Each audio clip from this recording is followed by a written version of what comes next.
Shalom,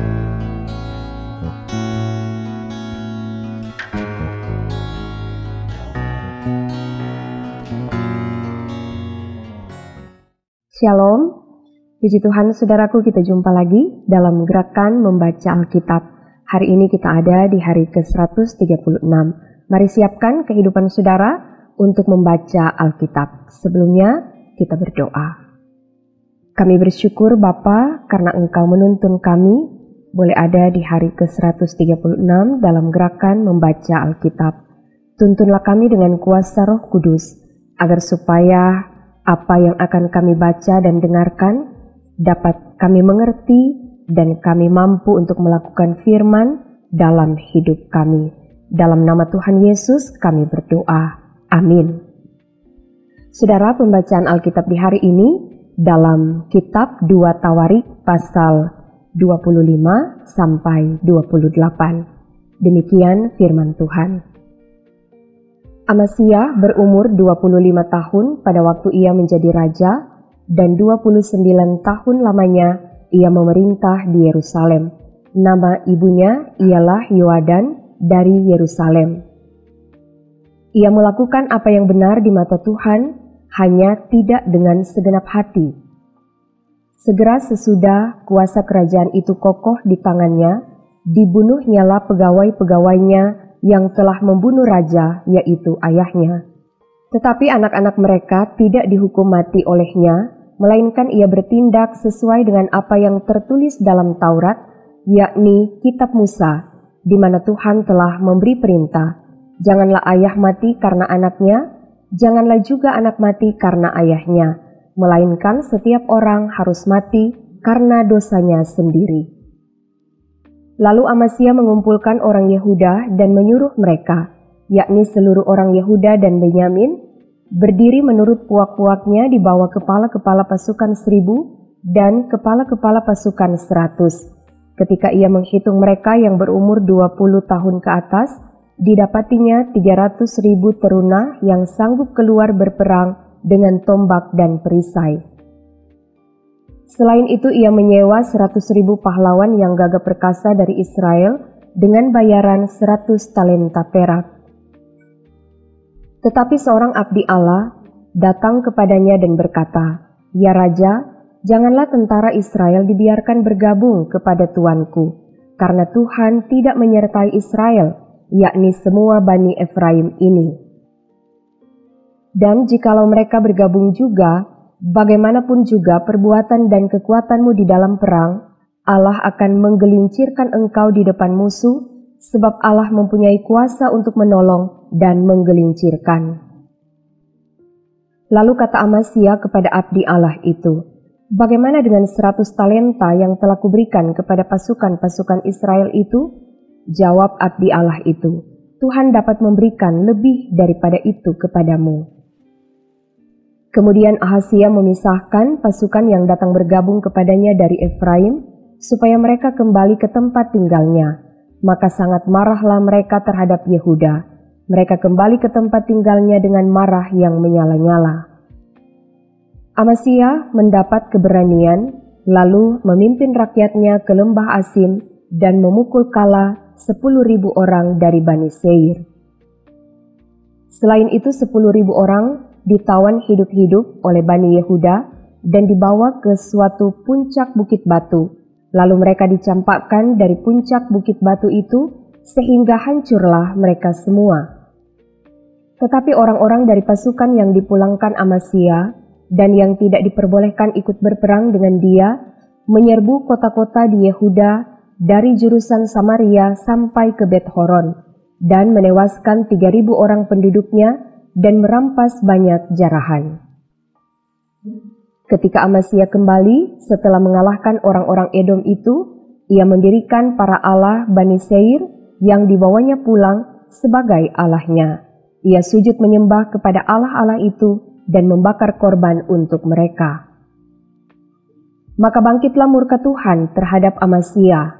Ia menyuruh seorang nabi kepadanya yang berkata, "Mengapa engkau mencari Allah sesuatu bangsa yang tidak dapat melepaskan bangsanya sendiri dari tanganmu?" Waktu Nabi sedang berbicara, berkatalah Amasya kepadanya, "Apakah kami telah mengangkat engkau menjadi penasihat raja? Diamlah. Apakah engkau mau dibunuh?"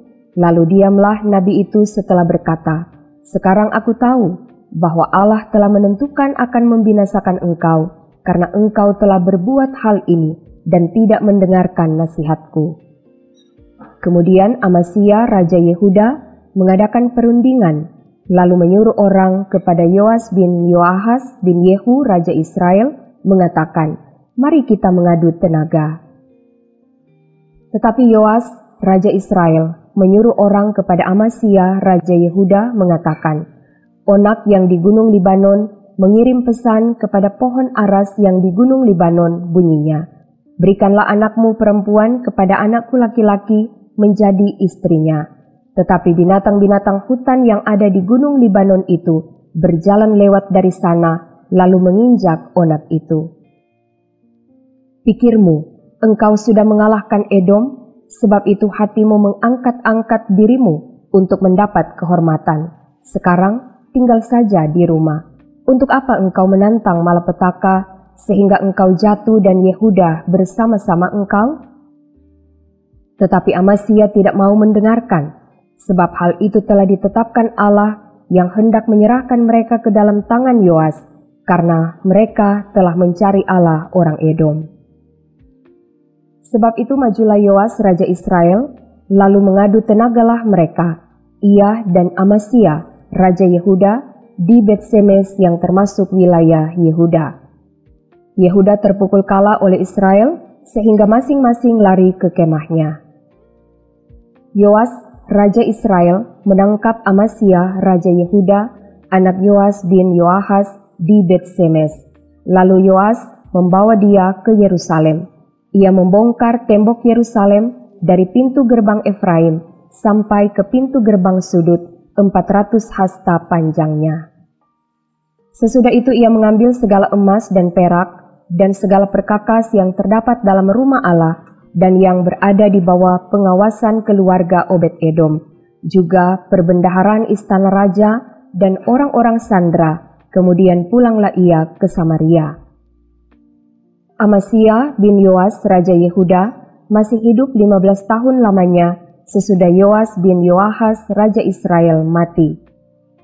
Selebihnya dari riwayat Amasya dari awal sampai akhir, bukankah semuanya itu tertulis dalam kitab Raja-Raja Yehuda dan Israel? Sejak Amasya menjauhi Tuhan, orang mengadakan persepakatan melawan dia di Yerusalem. Sebab itu larilah ia ke Lakis. Tetapi mereka menyuruh mengejar dia ke Lakis, lalu dibunuhlah ia di sana. Ia diangkut dengan kuda, lalu dikuburkan di samping nenek moyangnya di kota Daud. Segenap bangsa Yehuda mengambil Usia yang masih berumur 16 tahun dan menobatkan dia menjadi raja menggantikan ayahnya Amasya. Ia memperkuat Elot dan mengembalikannya kepada Yehuda sesudah raja mendapat perhentian bersama-sama dengan nenek moyangnya. Usia berumur 16 tahun pada waktu ia menjadi raja dan 52 tahun lamanya ia memerintah di Yerusalem. Nama ibunya ialah Yekolya dari Yerusalem. Ia melakukan apa yang benar di mata Tuhan, tepat seperti yang dilakukan Amasya ayahnya. Ia mencari Allah selama hidup Sakaria yang mengajarnya supaya takut akan Allah. Dan selama ia mencari Tuhan, Allah membuat segala usahanya berhasil.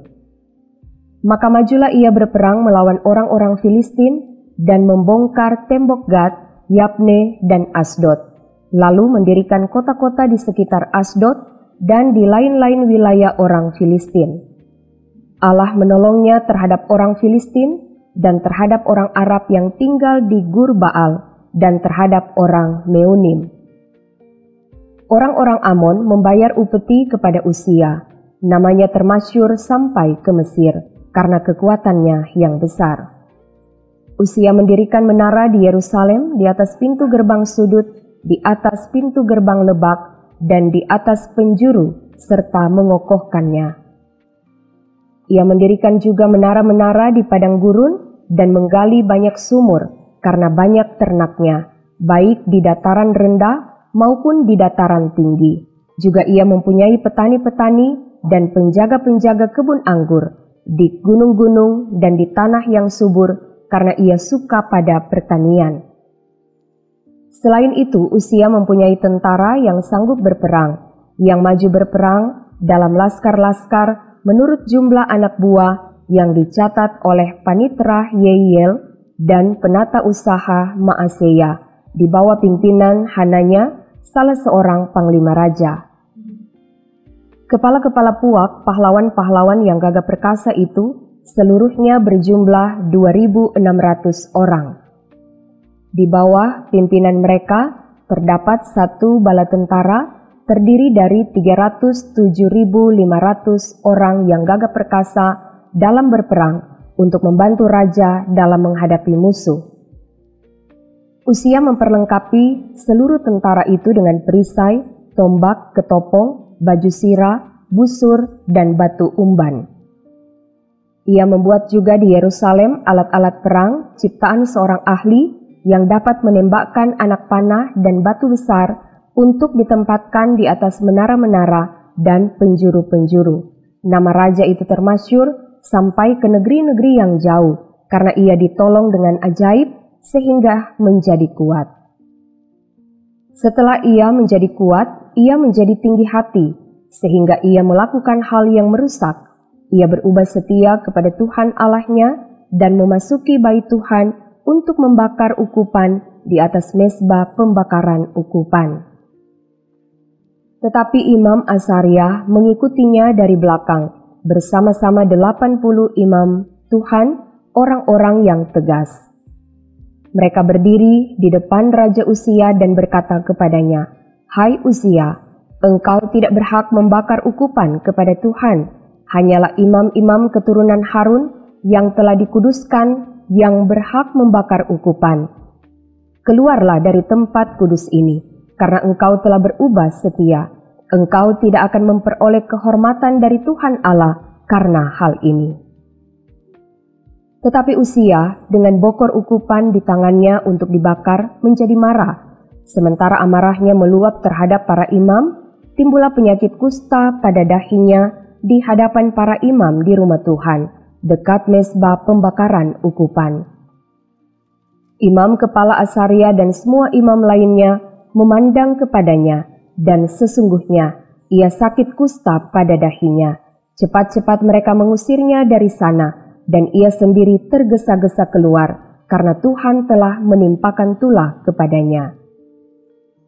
Raja Uzia sakit kusta sampai kepada hari matinya, dan sebagai orang yang sakit kusta, ia tinggal dalam sebuah rumah pengasingan, karena ia dikucilkan dari rumah Tuhan. Dan Yotam anaknya mengepalai istana raja dan menjalankan pemerintahan atas rakyat negeri itu. Selebihnya dari riwayat Uzia dari awal sampai akhir ditulis oleh Nabi Yesaya bin Amos. Kemudian Uzia mendapat perhentian bersama-sama dengan nenek moyangnya, dan ia dikuburkan di samping nenek moyangnya di ladang dekat pekuburan raja-raja, karena ia berpenyakit kusta, kata orang. Maka Yotam anaknya menjadi raja menggantikan dia. Yotam berumur 25 tahun pada waktu ia menjadi raja, dan 16 tahun lamanya ia memerintah di Yerusalem. Nama ibunya ialah Yerusa, anak Sadok. Ia melakukan apa yang benar di mata Tuhan, tepat seperti yang dilakukan Uzia ayahnya. Hanya ia tidak memasuki bait Tuhan, tetapi rakyat masih saja melakukan hal yang merusak. Ia mendirikan pintu gerbang tinggi di rumah Tuhan dan mengadakan banyak pembangunan pada tembok Ofel. Ia mendirikan juga kota-kota di pegunungan Yehuda dan benteng-benteng serta menara-menara di hutan-hutan. Ia berperang melawan Raja Bani Amon dan mengalahkannya, sehingga pada tahun itu juga Bani Amon membayar kepadanya 100 talenta perak, 10.000 kor gandum, dan 10.000 kor jelai. Juga pada tahun kedua dan ketiga, Bani Amon membawa upeti itu kepadanya. Yotam menjadi kuat karena ia mengarahkan hidupnya kepada Tuhan Allahnya. Selebihnya dari riwayat Yotam, segala peperangan dan tingkah langkahnya, sesungguhnya semuanya itu tertulis dalam kitab Raja-Raja Israel dan Yehuda. Ia berumur 25 tahun pada waktu ia menjadi raja, dan 16 tahun lamanya ia memerintah di Yerusalem. Kemudian Yotam mendapat perhentian bersama-sama nenek moyangnya, dan ia dikuburkan di kota Daud. Maka Ahaz anaknya menjadi raja menggantikan dia. Ahaz berumur 20 tahun pada waktu ia menjadi raja, dan 16 tahun lamanya ia memerintah di Yerusalem. Ia tidak melakukan apa yang benar di mata Tuhan seperti Daud bapa leluhurnya. Tetapi ia hidup menurut kelakuan raja-raja Israel, bahkan ia membuat patung-patung tuangan untuk para Baal. Ia membakar juga korban di Lebak Ben Hinnom dan membakar anak-anaknya sebagai korban dalam api, sesuai dengan perbuatan keji bangsa-bangsa yang telah dihalaukan Tuhan dari depan orang Israel. Ia mempersembahkan dan membakar korban di bukit-bukit pengorbanan dan di atas tempat-tempat yang tinggi dan di bawah setiap pohon yang rimbun. Sebab itu Tuhan Allahnya menyerahkannya ke dalam tangan raja orang Aram. Mereka mengalahkan dia dan menawan banyak orang daripadanya yang diangkut ke Damsyik. Kemudian ia diserahkan pula ke dalam tangan raja Israel dan mengalami kekalahan yang besar. Sebab dalam sehari, Pekah bin Remalia menewaskan di Yehuda 120.000 orang. Semuanya orang-orang yang tangkas, oleh karena mereka telah meninggalkan Tuhan Allah nenek moyang mereka. Dan Sikri, pahlawan dari Efraim, membunuh Maaseya anak raja, Asrikam kepala istana, dan Elkana orang kedua di bawah raja. Orang-orang Israel menawan dari saudara-saudaranya 200.000 orang, yakni perempuan-perempuan serta anak-anak lelaki dan anak-anak perempuan. Mereka merampas juga banyak harta milik daripada orang-orang itu dan membawa rampasan itu ke Samaria. Tetapi di sana ada seorang nabi Tuhan yang bernama Oded. Ia pergi menemui tentara yang pulang ke Samaria dan berkata kepada mereka, "Lihatlah, karena kehangatan murkanya kepada Yehuda, Tuhan Allah nenek moyangmu menyerahkan mereka ke dalam tanganmu, dan kamu telah mengadakan pembunuhan di antara mereka dengan kegeraman yang sampai ke langit. Dan sekarang kamu bermaksud menaklukkan orang Yehuda dan Yerusalem menjadi hambamu laki-laki dan perempuan. Tidak adakah pada kamu sendiri kesalahan yang besar terhadap Tuhan Allahmu? Maka sekarang dengarkanlah kataku ini. Kembalikanlah orang-orang yang kamu tawan dari saudara-saudaramu itu, karena murka Allah menyala-nyala terhadap kamu." Lalu bangkitlah beberapa pemimpin Bani Efraim, yakni Asaria bin Yohanan, Berekia bin Mesilemot, Yehizkia bin Salum, dan Amasa bin Hadlai, menghadapi orang-orang yang pulang dari perang, dan berkata kepada mereka, "Jangan bawa tawanan-tawanan itu kemari, sebab maksudmu itu menjadikan kita bersalah terhadap Tuhan dan menambah dosa dan kesalahan kita. Sudah cukup besar kesalahan kita, dan murka yang menyala-nyala telah menimpa Israel." Lalu orang-orang yang bersenjata itu meninggalkan tawanan dan barang-barang rampasannya di muka para pemimpin dan seluruh jemaah. Dan orang-orang yang ditunjuk dengan disebut namanya bangkit, lalu menjemput para tawanan itu. Semua orang yang telanjang mereka berikan pakaian dari rampasan itu. Orang-orang itu diberi pakaian, kasut, makanan, dan minuman. Mereka diurapi dengan minyak, dan semua yang terlalu payah untuk berjalan diangkut dengan keledai dan dibawa ke Yeriko, kota pohon korma dekat saudara-saudara mereka. Sesudah itu, orang Israel itu pulang ke Samaria. Pada waktu itu, Raja Ahaz menyuruh utusan kepada Raja negeri Asyur untuk memohon bantuan. Karena orang Edom telah datang pula dan mengalahkan Yehuda serta mengangkut tawanan-tawanan. Orang-orang Filistin juga telah menyerbu kota-kota di daerah bukit dan di tanah Negeb Yehuda, Mereka pun merebut Bet-Semes, Ayalon, Gederot, Soko dengan segala anak kotanya, Timna dengan segala anak kotanya, dan Gomso dengan segala anak kotanya, dan menetap di kota-kota itu. Demikianlah Tuhan merendahkan Yehuda oleh karena Ahaz, raja Israel itu, membiarkan kebiadaban berlaku di Yehuda dan berubah setia kepada Tuhan. Maka datanglah Tilgat-Pilneser, raja negeri Asyur kepadanya, hanya bukan membantu dia, melainkan menyesakkannya. Walaupun Ahaz merampas barang-barang dari rumah Tuhan, dari rumah raja, dan dari rumah-rumah para pemimpin, dan menyerahkan semua itu kepada raja negeri Asyur, namun perbuatannya itu tidak menguntungkan dia. Dalam keadaan terdesak itu, Raja Ahaz ini malah semakin berubah setia terhadap Tuhan. Ia mempersembahkan korban kepada para allah orang Damsyik yang telah mengalahkan dia. Pikirnya, yang membantu raja-raja orang Aram adalah para allah mereka. Kepada merekalah aku akan mempersembahkan korban, supaya mereka membantu aku juga. Tetapi allah-allah itulah yang menjadi sebab keruntuhan bagi dia, dan bersama-sama dengan dia bagi seluruh Israel. Ahaz mengumpulkan perkakas-perkakas rumah Allah dan menghancurkannya. Ia menutup pintu rumah Tuhan, lalu membuat mesbah-mesbah bagi dirinya di segenap penjuru Yerusalem. Di tiap-tiap kota di Yehuda, ia membuat bukit-bukit pengorbanan untuk membakar korban bagi Allah lain. Dengan demikian, ia menyakiti hati Tuhan Allah nenek moyangnya.